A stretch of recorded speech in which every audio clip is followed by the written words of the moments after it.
பூனைக்குட்டி என்ன பண்ண பண்ணுது? எப்படி கத்துது முகம்?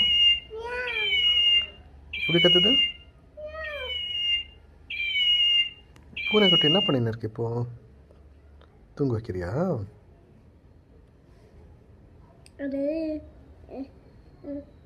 துணியில் தான் தூங்குமா. துணியில் தான் தூங்குமா? தூங்க வச்சுடு. பூனைக்குட்டி பேர் என்னது? பூனைக்குட்டி மியாவ் கேட்டா? அது கீராடு. கீராதா? God bless you.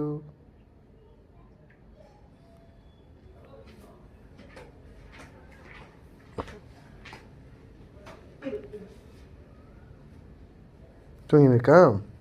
அதான் அந்த பூனை ட்ரெஸ் மேலே தூங்கணுமா. தூங்க வச்சிட்டியா?